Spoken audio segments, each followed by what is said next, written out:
সুপ্রভাত বন্ধুরা, দেশ ডেইলি ব্লগে আপনাদের সবাইকে স্বাগত। আশা করি আপনারা সবাই খুব ভালো আছেন। আমরা মোটামুটি আছি। তবে চলুন আজকের আমার ভিডিও শুরু করা যাক। আমি অল্প একটু সবজি কেটে রেখেছি, ঝিঙা, কুমড়ো, আলু, এদিকে কাঁকরোল আর কাঁচা আম। বেশি কিছু রান্না করব না, শরীরটা তো সেমন ভালো না। ওই টকের ডাল করব, কাঁকরোল ভাজা আর পটল, কুমড়ো, ঝিঙা দিয়ে একটু পোস্ত দিয়ে করব। আজ আবার মঙ্গলবার, আমাদের সবার নিরামিষ। আমরা এখন একটু চা খেয়ে নিচ্ছি। বাবুকেও আমি চা দিয়ে দিয়েছি, শুয়ে আছে। আর জ্যাক বাবা ওই যে বিস্কিট খাচ্ছে। আসলে দাদা ওর কোলে মাথা দিয়ে একটু শুয়েছিল, এই জন্য উঠে পড়ে এখন দাঁড়িয়ে দাঁড়িয়ে বিস্কিট খাচ্ছে। দেখেছেন পজিশনটা আপনারা? আমি সব কাঁকরোলগুলি ভেজে নিচ্ছি। আমার আম দিয়ে টক ডালটা একদম তৈরি হয়ে গেছে। আমার পোস্ত দিয়ে পটল ঝিঙার সবজিটা একদম তৈরি হয়ে গেছে। আজকে আর বিশেষ কিছু করছি না, শরীরটাও ভাল লাগছে না। সুব্রতকে আমি ভাত দিয়ে দিয়েছি, ভাত, কাঁকরোল ভাজা, টকের ডাল আর পটল কুমড়ো দিয়ে পোস্ত দিয়ে একটা সবজি। বাবা কেরম খাচ্ছ? ভালো, 3 দিন পরে বাড়ির খাবার। আর যাই হোক, বাড়ির আলু সিদ্ধ ভাতও ভালো। আজকে আমি আপনাদের বানিয়ে দেখাবো চকলেট কেক। চকলেট কেক বানাতে প্রথমেই লাগছে ময়দা, গুঁড়ো করা চিনি, 1/4 কাপ টক দই, 2টো ডিম, baking soda, baking powder, cocoa powder, vanilla essence আর ড্রাই ফ্রুটস। আমি ময়দা আর গুঁড়ো চিনিটাকে ভালো করে ছেঁকে নিয়েছি। আর লাগছে বাটার। তবে চলুন শুরু করা যাক আজকের রেসিপি চকলেট কেক। প্রথমেই আমি 2টো ডিম এই ব্লেন্ডারের সাহায্যে ব্লেন্ড করে নিচ্ছি। আপনাদের যদি ব্লেন্ডার না থাকে তাহলে ডালের কাঁটা দিয়ে ভালো করে ব্লেন্ড করে নেবেন। ডিমটা যত ভালো করে ব্লেন্ড করবেন, কেকটা তত নরম আর স্পঞ্জি হবে। এবার আমি ডিমের ভেতরে কিছুটা পরিমাণে ভ্যানিলা এসেন্স দিয়ে দিচ্ছি। ভ্যানিলা এসেন্সটা দিয়ে আবার ভালো করে ব্লেন্ড করে নিচ্ছি।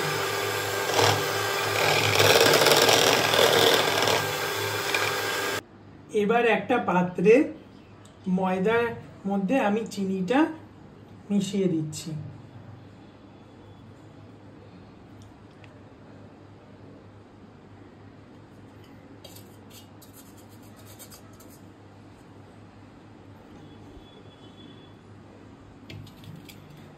এবার এর মধ্যে দিচ্ছি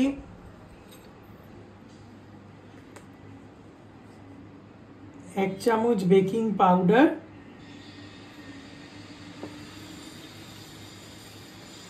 আর 1/2 চামচ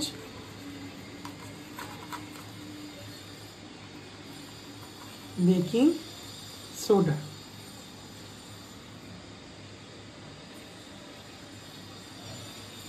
দিয়ে ভালো করে মিশিয়ে নিচ্ছি।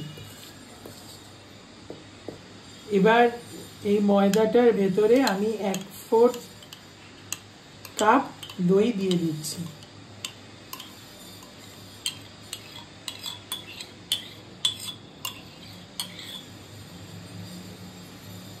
দিয়ে ভালো করে মিশিয়ে নেব।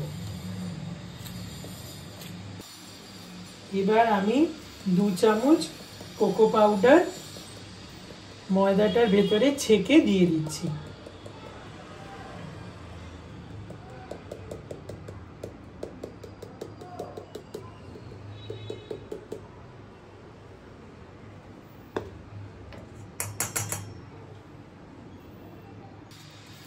এবার সমস্ত উপকরণ আমি ভালোভাবে মিশিয়ে নিচ্ছি। এবার আমি ডিমটাকে এর ভেতরে ঢেলে দিচ্ছি।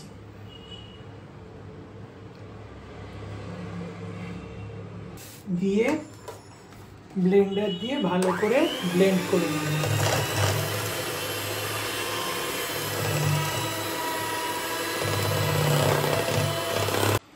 এবার আমি এই ব্যাটারটার ভেতরে কিছুটা পরিমাণে বাটার দিয়ে দিচ্ছি।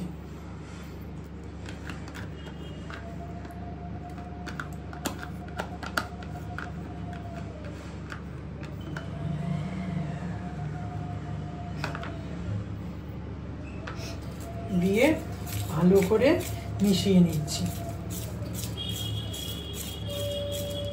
এবার আমি একটা বাটিতে একটা সাদা কাগজ নিয়ে নিয়েছি। আপনাদের সাদা কাগজের বদলে আপনারা বাটার পেপারও ইউজ করতে পারেন। এবার এই কাগজটার উপরে আমি একটু বাটার মাখিয়ে নিচ্ছি। এবার আমি এই ব্যাটারটাকে এই গ্রিস করা পাত্রটায় ঢেলে দিচ্ছি।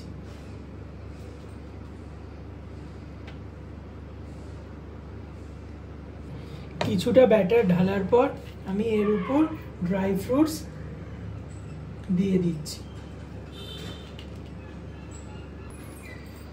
এবার ড্রাই ফ্রুটসটা দিয়ে তার ওপর দিয়ে আবার কিছুটা ব্যাটার ঢেলে দিচ্ছি।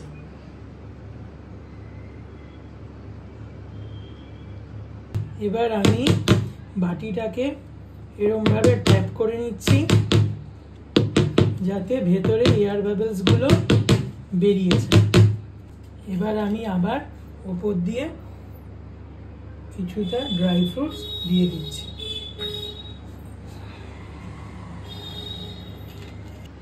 এবার আমি একটা কড়াইতে কিছুটা নুন দিয়ে কড়াইটাকে 10 মিনিটের মতন প্রিহিট করে নিয়েছি।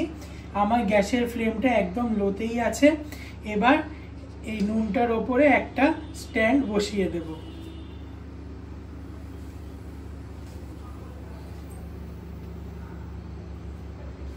এবার এই স্ট্যান্ডটার ওপর বাটিটা বসিয়ে দেব।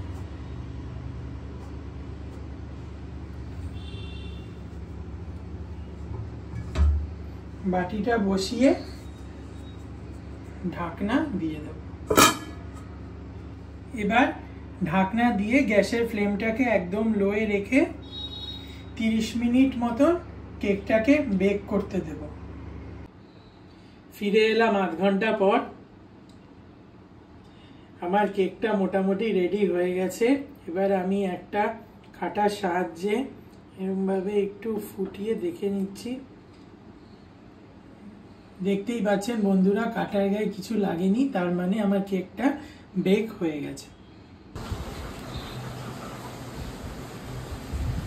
আমার চকলেট কেকটা একদম রেডি হয়ে গেছে। দেখতেই পাচ্ছেন বন্ধুরা কিরকম সফট হয়েছে কেকটা।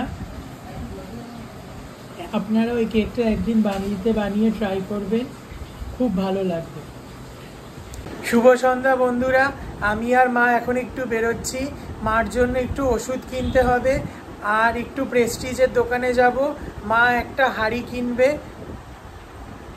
তাহলে চলুন সবই আপনাদের সাথে শেয়ার করব। মা প্রেস্টিজ থেকে এই হাঁড়িটা আর এই কড়াইটা কিনলো। আজকে আপনাদের ভিডিওটা যদি ভালো লেগে থাকে তো চ্যানেলটাকে please like, share and subscribe করে দেবেন। সবাই ভালো থাকবেন, সুস্থ থাকবেন। শুভরাত্রি। দেখা হচ্ছে অন্য কোনো ভিডিওতে।